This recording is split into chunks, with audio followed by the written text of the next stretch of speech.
This is the Horse Radio Network. This is episode 478 of the Dressage Radio Show on the Horse Radio Network, brought to you by Kentucky Performance Products and Total Saddle Fit. For this month's edition of the USDF episode, we're going to talk about the adult amateur equitation classes and the new Safe Sport program adopted by the USEF, as well as introducing the third book of our monthly book club.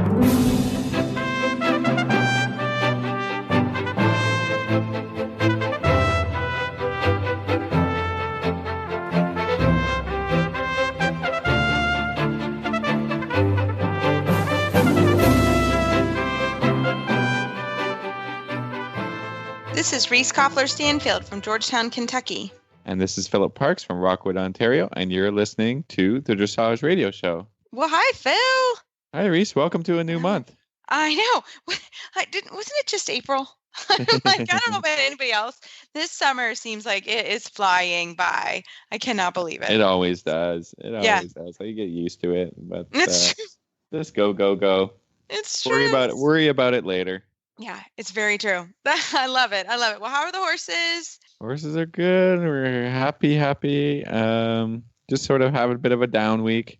Sure. We're going to gear up for next week. I think we might do some educational opportunities. There's some stuff going on in Ontario, the next couple of weeks. So there's some cool stuff happening. Maybe I'll get some reports and tell you all about it after it goes down. After it happens. I love it. That sounds great. That is very cool. Well, we have some literally breaking news. It just came over the internet that the USA Region 3 team won the junior medal.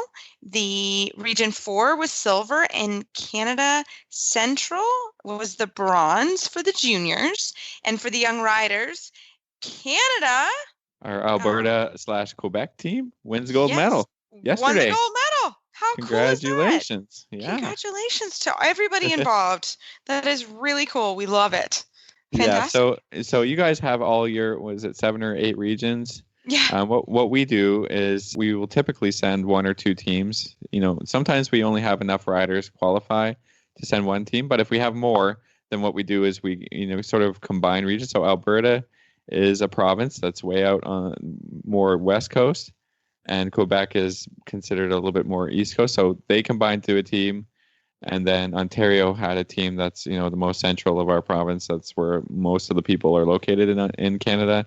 So we usually have enough riders to make 1 team from them. And we combine a couple of regions and we send, 1, 2, I think maybe even once or twice we've had three regions qualify. But that's how we do it, so that you don't get confused that why do we have more than 1 team depending on the year. That's awesome. How it's done. So I remember that Alberta/Quebec. So those are combining 2 regions on opposite sides of our country together to have a great team. Obviously, that is really cool. How much do we love that? That is great.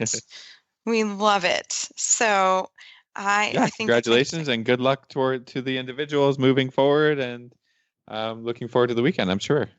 I know, right? Oh, yeah, exactly. I'm sure all the parents will be looking forward to it maybe being over. That's a lot of stress, right? And a lot of travel and a lot of stuff, starting at the beginning of the year and culminating in this fantastic event. So yeah, I love it. Well, very cool. Well, and for everybody, a reminder, next week we're going to go over, it's our second book club that we're going to actually go over, and that is 55 Corrective Exercises for Horses by Jacques Ballou. So we're going to go through that next week. How are you enjoying the book? To that for sure. How are you? I really like it, actually. No, I'm really liking it, and I think it's really helpful. Got some interesting stuff, and we're pulling horses out of the stalls to try the exercises. I know, it's true, and we're like, okay, come on. But like I said, I have some issues with one of my horses with some of the things. So with the proprioception type stuff. So Big Mike, he's having to do some things that he didn't think he was going to have to. So I think it's great. No, it's really good. It's really helpful. Later on, we're going to be introducing the third book. We're really looking forward to this one. This is my favorite. I'm going to give you a little teaser that it is a dressage book. Yes, Right? it is. Yeah. It's my favorite book. Strictly. I think Yeah. it was most influential for me. So I'm really excited we're doing it. So we're looking forward to that. Well, we're going to step away for a commercial break and come back with a really important message from Sonia Keating from the USEF, actually. Founded in 1973, the United States Dressage Federation has become the largest organization to represent a single Olympic equestrian discipline. At nearly 30,000 members strong, USDF is your connection to dressage education, competition, and achievement. Visit USDF.org to learn more about USDF education, competition and award programs, and to shop our online store.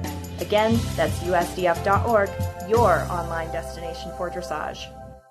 Well, tonight for our USDF show of the month, we are talking with Sonia Keating. She is the Senior VP and General Counsel at US Equestrian. Sonia, welcome to the show. Thank you. Thank you. I appreciate the opportunity. Well, we are really happy you're here, and we're really talking about something that's really important that is now coming from US Equestrian, but affects every USDF member and every USEF member. We're talking about the Safe Sport program. Can you just tell us generally what that is? Yes. So the Safe Sport, as we commonly refer to it, is a movement that is aimed at ensuring that all of our athletes can train and compete in an environment that is free from all forms of abuse. So the intention is to cover different categories of abuse, such as sexual misconduct, physical misconduct, emotional misconduct, bullying, hazing, and harassment.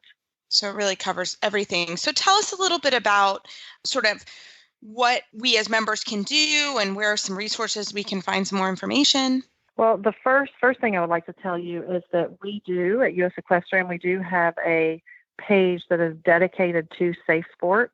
If you go to usef.org on our homepage, at the top you'll see a link to Safe Sport, and that'll take you to a page that provides a lot of resources. Those resources include our actual policy that defines the different forms of misconduct. It includes reporting information, where to report if you have a reasonable suspicion that any of this has occurred. It provides links to training. There's one that's specifically designed for parents. There's another one that is designed, which parents can benefit from, but it's not specific for parents, but for adults. And there's other resources, too, that are available for survivors of sexual abuse. There's a 24-hour hotline with RAIN that we've partnered with that organization, and there's additional resources available, too. So we would encourage everyone to take some time and visit that page on our website. Absolutely. And it's actually super easy. We were all talking about right before we got you on the call. It's very easy to click on it's right on the top on the Safe Sport. And right now for as a certified instructor, I took the training. Sounds like there's been updated since I took the training. It's a requirement for us to take it. And I will tell you, I'm not a parent, but I'm very close to my nieces and my nephews. And I will tell you, I am really glad that I took the training, just in general, for general information. And I even told my sister and my brother and my sister-in-law, everybody, that they should also go on and take the training because it's really, really good information. And it's worth anybody taking some time. So tell us, who at this point needs to take it, or how is that working for the organization? Sure. So right now, we do have a few categories of people that are required to take it. That includes all of our staff, our board members, all licensed officials. And then there's other categories of individuals that USEF has contracts with that are required to take it, such as our chef de keeps, the coaches for our teams, team veterinarians, and anybody else that falls into kind of a broad category where they're in a position where they could influence the outcome. So that would include our selectors, and that pretty much covers most of it right now. For any events that USEF is conducting, for example, if it's a clinic, then we would require clinicians that are going to be working directly with athletes to take it as well.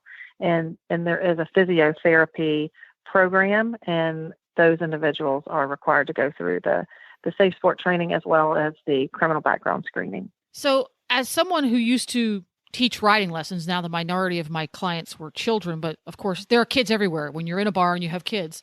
Why did the U.S. Equestrian start the Safe Sport program? How did it become a thing? Because I went to the page on the website, and it's very thorough, and there's a lot of really good information. So I'm dying to know what got USEF involved in this. Why did it start? Well, that's a great question. If we dial back to about 2008, following the Olympic Games, there were a lot of claims that were made against USA Swimming and coaches concerning sexual abuse. Following that, we saw in a lot of the other sports, they were making these headlines about these complaints that were made involving minors and athletes, and typically it was coaches. And so the USA Swimming was the first one to actually develop a formal program that was known as a safe sport program. The U.S. Olympic Committee at that time identified that, there's an issue that's common across all sports, and they needed to develop some sort of criteria to ensure that all of the sports were able to address and manage these types of complaints. And so in 2011, U.S. Equestrian got involved, part of a working group led by the United States Olympic Committee, at looking at putting together some resources, which eventually led to minimum criteria that each of the sports on the Olympic program, including equestrian, would adopt into a safe sport program. And following that involvement in about the 2011-2012 timeframe, we formed a task force, and we tried to cover the spectrum on representation on that task force. Actually, George Williams from USDF was a member of the task force. We had someone who'd been a young rider because we wanted a young perspective. We had a parent. We had somebody from outside equestrian that was from another sport that had a lot of experience with in this particular movement.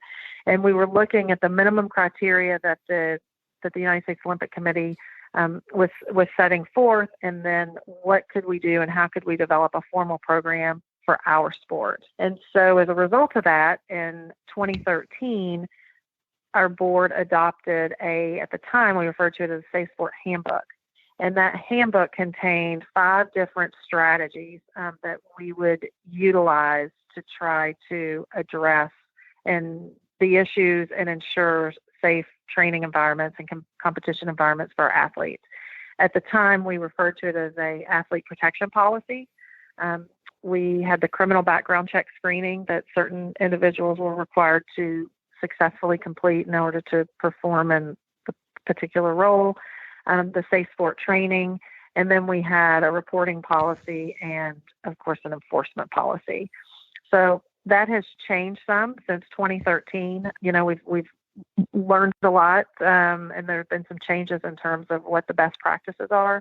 And now we have what we refer to as the safe sport policy, but all of those strategies that I mentioned are contained within the safe sport policy. So I see on the webpage, I'm surfing around there right now, you have resources for people who are victims of any kind of abuse that is covered within this program. Who can report suspected or abuse? Is it only the victim, or can someone who is witness to it, so to speak, report it as well? So anyone can make a report.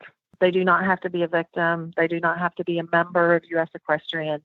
Anyone can make a report, and anonymous reports are accepted as well. And what's important is that in 2017, in March of last year, an independent entity launched known as the U.S. Center for Safe Sport, and it's based in Denver, Colorado. It was authorized by Congress in February of this year, and that center is the only national center to deal with sexual misconduct in sport.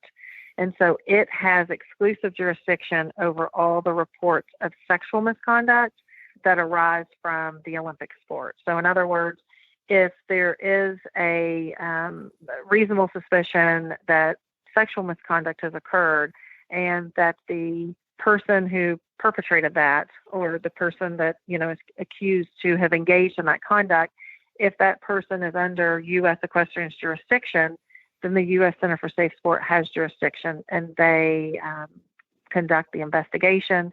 They also resolve and make a determination as to whether a violation occurred, and they also will impose the penalties. And at that point, U.S. Equestrian is required to reciprocate the penalties, which means we enforce it. So if they impose a permanent ban on someone for a violation, then we're required to enforce that permanent ban and disallow the person from participating in any U.S. Equestrian related activities, including attendance at horse shows.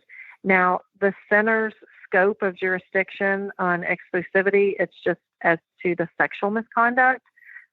All of the other forms, so the bullying, the hazing, physical misconduct, harassment, any of those forms of misconduct that are non-sexual in nature, the U.S. Equestrian has jurisdiction over those, and they come through our regulatory process just like any other alleged rule violation. And on that webpage that you're looking at, you should be able to see in there, very clearly that, here is where you report the sexual misconduct, and then all the other forms, here's where you report. And in both instances, there's a way to report electronically. There's also phone numbers to call. So all of these reporting processes and resources are separate from local or state authorities. So this is all something that happens within the sporting community versus calling the local sheriff. Yes, that is correct. It's also important to note, I mentioned earlier that the U.S. Center for Safe Sport was authorized by Congress in February. They also expanded a statute, and now there is a mandatory duty for all of our participants to report any reasonable suspicion of sexual misconduct involving a minor. So anyone that knows about, or, if there's a reasonable suspicion, maybe a minor reported it, or a minor tells their trainer that, their friend who's a minor told them that something occurred, then the trainer has a mandatory duty to report it to the U.S. Center for Safe Sport and also to the authorities. And that duty is imposed under federal law. And what Congress did in order to ensure that these reports are made is they have made it criminal not to report. So the question becomes, what's the definition of a minor? Because as we all know, that's governed by state law. In some states it's 16, and some it's 17, and some it's 18. For purposes of the reports in our sport, a minor is considered any person under 18 years of age. The center can assist with making the report to the authorities. That can be difficult for people. I've had to make reports, and sometimes it's not real easy. It's cumbersome because you're trying to figure out which jurisdiction to report in, and there's something that has to be reported. So there's always someone available to assist in making those reports to the authorities as well. Yeah, that's you're great. right. It can be very confusing and stressful for an already stressful and confusing situation. It gets worse. It's nice to know that the U.S. Equestrian has that resource available. Now, one more quick question before we run out of time, because the page is just chock-a-block full of stuff. Talk a little bit about the toolkits that you have. At the bottom of the page, you have additional resources that you can download for free. And I found the toolkits really interesting. Sure. So the toolkits, those were just put up here in the last several weeks. And again, it's the U.S. Center for Safe Sport that has produced these toolkits. They are for parents, and what's wonderful about them is they've been produced based on the age. So it would be, school-age kids, high school-aged kids, so that they're giving you some resources that hopefully would be helpful depending on the age of the kids you're dealing with. In October of this year, there's going to be a training that will be released that is appropriate for minors. We will be making that available to all of our members, and we would encourage all the minors to take it with parental consent. So we will be pushing that out in October of this year. Excellent. So Sonia, one more time, can you tell us where our listeners can find the Safe Sport page again and all the information? Yes, sure. Yeah. So you can go to usef.org /safe sport. Right on the homepage, USEF's homepage at the top, there is a bar. You click on the bar and it takes you to all of those resources. We try to remove as many barriers as possible to reporting. Again, there's always someone there to assist. You can go directly, and we encourage people to go directly to the U.S. Center for Safe Sport. But if someone comes to U.S. Equestrian with a report, then we will facilitate and assist with making that report. But U.S. Equestrian wants everyone to know that if they are a victim of abuse or suspect abuse of any kind, there are resources and people to help them, and that they are not alone. Exactly. Well, Sonia, thank you so much for coming on. This is such an important topic, and really impressed with the website and really how well organized it is. And everybody should go take a look at it and look at the toolkits as well. So thanks for your time tonight, Sonia. Well, thank you very much. Right after this commercial break from Kentucky Performance Products, we're going to come back with Bryn Bowen from the USDF. The sun is just peeking above the tree line as you walk into the barn. You grab your horse's halter off the hook and head out to the field. The dew shimmers in the sun as you walk across the damp grass. You call his name and his head comes up as he walks toward you, looking for the apple in your pocket. You take your time grooming, enjoying the peace and quiet in the empty barn. A refreshing breeze greets you as you start down the tree-lined path. Your horse ambles along on a loose rein as you both enjoy a relaxing ride. The feeling you get on an early morning hack is why we do what we do at Kentucky Performance Products. This feeling is brought to you by Microphase. Fill the nutritional gaps in your horse's diet. Microphase Vitamin and Mineral Supplement is a low-calorie way to provide your horse with the vitamins and minerals missing from their diet. The horse that matters to you matters to us.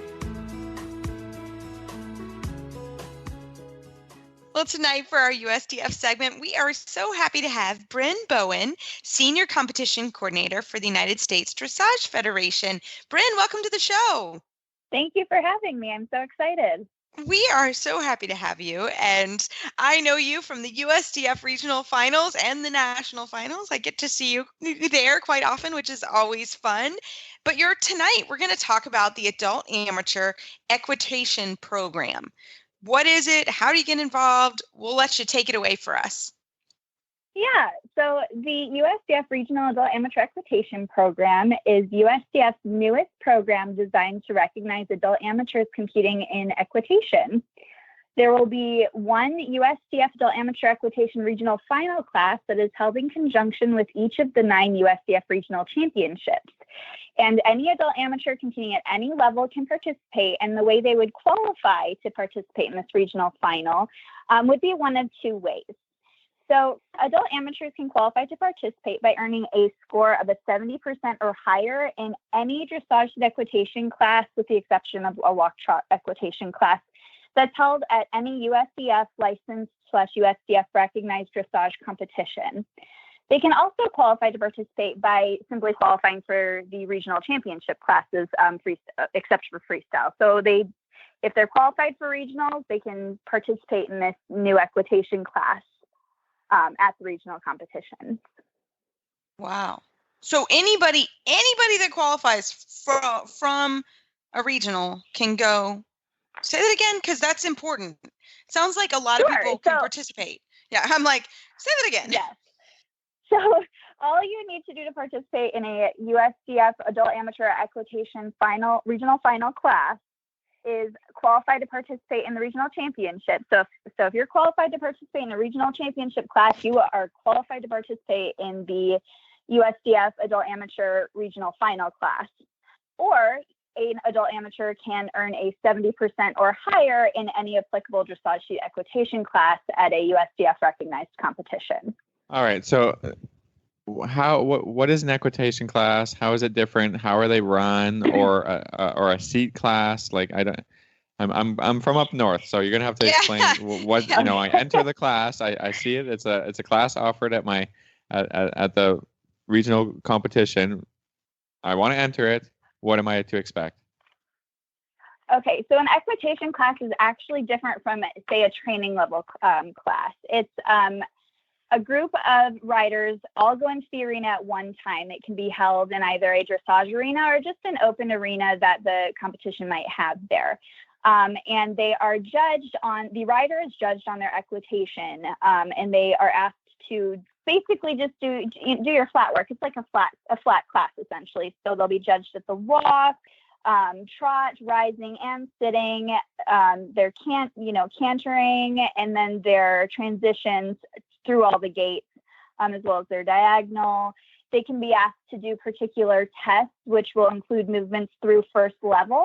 And the judges are judging only the rider. And then afterwards, the judges may choose to speak with the riders and give them a critique, which I know after speaking to a lot of adult amateurs, they really enjoy that aspect of this class, is actually potentially having some one-on-one time to hear comments from the judge as opposed to reading them off of their score sheets. I know that's one thing that competitors really enjoy in competing in these equitation classes, because in normal dressage classes, they don't necessarily speak with the judge per se. They get a test sheet back, which they still do for the equitation classes, but they get to have a conversation, if you will, with the judge as opposed to simply reading their comments and their scores. So I know that's something that a lot of competitors really enjoy, and that isn't something that you would get from a normal dressage test, if you will. So each individual rider will also get a score sheet back? I think so. Yeah. They at least get to look at their scores. I'm not. Oh, okay. After seeing, they do get to look at their scores, and they typically, it's not required, but they typically will get some oral feedback from the judge. Whether or not there's a physical score sheet that they can pick up and take with them, I couldn't say for sure, but there is a score sheet that they are able to look at and see from the judge, as well as that potentially a correspondence with the judge after the class. It is in the USDF requirement for the judges to speak with the riders after the classes, but typically they do. Yeah, that's cool. Those are actually, it's like a lot of people say that from the young horse classes, depending on their feedback. No, I'm kidding. But sometimes it's really nice to hear judges' feedback right there. So talk to us about the horses that you need for this program. It sounds like you're in a group, right? You are in a group setting. So if you have a horse that isn't used to riding in traffic, it may not necessarily be the class for you. But that being said, you also don't need a big fancy warm blood to compete in this class.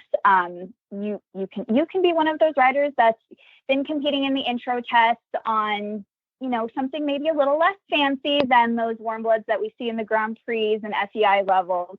And still be competitive in these equitation classes, because it is judged on the rider.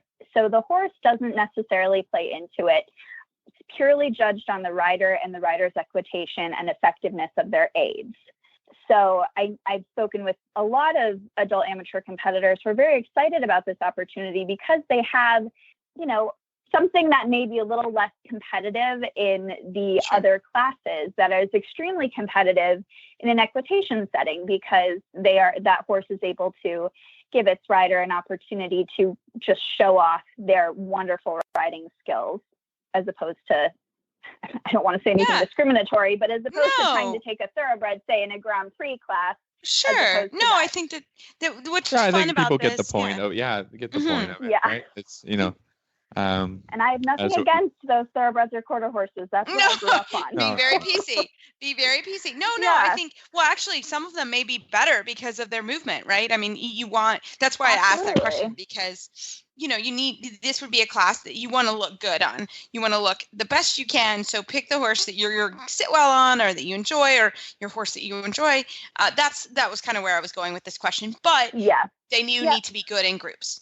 So that is, you are going to be out there in a group. They do need to be good in a group setting. It's not like your typical dressage test where you're the only one in the arena. You are going to be in a group setting. So it would definitely be good to practice riding in that group setting. Yeah. And Get your friends together. Get your friends together and walk shot canter around in an arena. In the arena. Excellent. So, Exactly. so when you go to the regional championships, is there a national class at this point, or is that coming maybe in the future? There is not. At this time, there's just the regional final class that's being held, one at each of the 9 regional championship classes. At this time, there is not any discussion for advancement into, say, a national final at, say, the U.S. Dressage Finals. But I think depending on how this program grows and how the interest in this program grows, that would definitely be something or a topic of discussion at the USDF office as far as expanding it into a national competition opportunity at a competition like the U.S. Dressage Finals. Excellent. I think for any new program, they want to see that people are going to participate, that it would be competitive, right? And there would be need for it. So I think with these things, it's like, get out there and do it right away. Get out there and do it. Exactly. If it's not supported, they're not going to host it, right? Right. They're going to spend resources on something else. And this program is still in its infancy. We are really excited about it, and we're getting a lot of feedback from adult amateurs about it because, it's something that's just for them. And I think a lot of times the adult amateurs, as an adult amateur myself, we look for opportunities where we don't have to compete against all the open riders just to get recognition. So this is something I think that a lot of adult amateurs will really enjoy and get recognition for just good riding. Yeah, it's fantastic. Which is the highlight, which is the purpose of this program. I love it.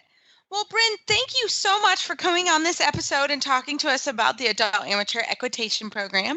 If our listeners have any questions, how can they get a hold of you? They can call me at the USDF office or shoot me an email. The email address that you would want to send any questions or inquiries to would be competitions@usdf.org, or they can call the USDF office. My direct line is 859-276-7886. Fantastic. Well, Bryn, thanks so much for coming on the show. Yeah, no problem. Thank you for having me. Well, Phil, right now with this weather, we are all loving our synthetic shoulder relief girth that is antimicrobial. You can hose it off because everybody's so sweaty that, man, I love this girth because it is really, really good I use it on a lot of horses in training, and it is awesome. So I don't know about you, but it is really hot. And we're really sweaty. Everybody's really sweaty right now. We're not really that hot up north, but we're warm for Canada. We're warm for Canada. How about we say that? And the horses, they are sweating, and we are using that synthetic girth. And we love to get the fit that the shoulder relief girth gives you, and a little bit lower price point, and it's sort of a great everyday girth that, like you said, you can hose it off. You don't have to worry too much about fungus, growing on the girths and stuff like that. So. It's great for this weather. It's great for all weather, but it's super great for a little bit warmer weather when we're just going great guns and, we're trying to get all the stuff done, all the horses done in one day. And it can be difficult if you're, having to clean leather girths a whole lot. So synthetic girth is a great idea. And like I said, a great price point for, somebody who wants to try out the shoulder relief girth that has all the great shape and, wants to hold your place in the right saddle. I think this is a great option. Yeah, agreed. I absolutely agree. So as always, we can't thank Total Saddle Fit enough for all their support.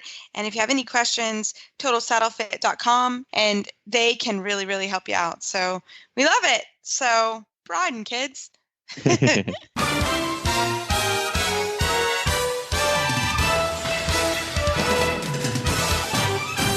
This week's dressage training tip is brought to you by Total Saddle Fit, home of the shoulder relief girth at totalsaddlefit.com. Well, Phil, it is time. We need a drum roll because we are announcing our third book club book right now. So we are really excited. This is actually, I would say this is my personal favorite book when it comes to dressage books. And we are actually going to honor Walter Zettel, who is, we'll give you his bio here in a second, but he just passed away. And his book, Dressage in Harmony, From Basic to Grand Prix, I think is a book that that really everybody should read. It's my favorite book. It goes through the pyramid of training and was probably the first book I ever read that really explained theory in a relatively easy and concise way. So I wanted to do that, and he passed away, and I was very lucky myself that I got to ride with him at a USDF symposium right when this book came out, and he gave us all copies, and he was just one of the kindest and gentlest trainers that I had ever seen, and I was pretty young when it came out and when I did this, and I for sure was a young rider because it came out in 1998. And I just remember it was just a really wonderful experience and really was the beginning of sort of opening my eyes to dressage theory, if that makes sense. So, Phil, tell us, you've got Mr. Zettel's bio. Could you tell us a little bit about him? Well, a lot of people in my area know all about Walter Zettel because he moved to Canada from Germany in 1981 and managed a very renowned and prestigious dressage barn, IESS, owned by Hans and Eva Marie Prack. You know Eva Marie Prack because she served on Canada's Olympic team, and her daughter did as well. So Walter Zettel had a long history. That 1981, that's when I was born. So I'm going to call it a long history. 36 years in Canada. He died on June 7th of this year, 2018. And so I'll just give you a little bit. He was born in 1929. He began his riding career in 1945, and in 1950, at the age of 21, Zettel became the youngest person ever to be awarded the German Federation Gold Riding Medal. He was a dressage rider, a jumping rider. He was selected to compete for Germany's dressage team at the Helsinki Summer Olympics, but was ruled to be a professional, and at that time, professional riders were not allowed to compete in the Olympics, and so he was ineligible. A lot of riding accomplishments in Germany, and then he moved to Canada in 1981. He coached a lot of young rider teams, so there's a lot of people with experience with Walter from young rider teams. Eventing, he coached the Los Angeles Summer Olympic Canadian 3-day event team. You know, just a long history. A lot of Americans rode with Walter. He's influenced Linda Pirelli, you know, with his really compassionate, everybody talks about his compassionate approach. And the book that we are reviewing, the Dressage and Harmony book, is basically a manual for anybody learning dressage, really strict to the German dressage approach. So, like you said, talks about all of the things we talk about on the show all the time, the pyramid of training, the exercises, and it goes through the how, the why. You know, so we're really, really looking forward to reading this book again. And for anybody who we're introducing to this book, I think they're really going to enjoy it. Like I said, it's basically the manual of dressage, and he had such a great approach with riders and people. I think it comes across in the book as well. So, you know, pick up the book. Yeah, you can get it. Where can we get the books? Trafalgar Square Productions. Yep, Trafalgar Amazon, Square. I'm sure carries it. Mm-hmm.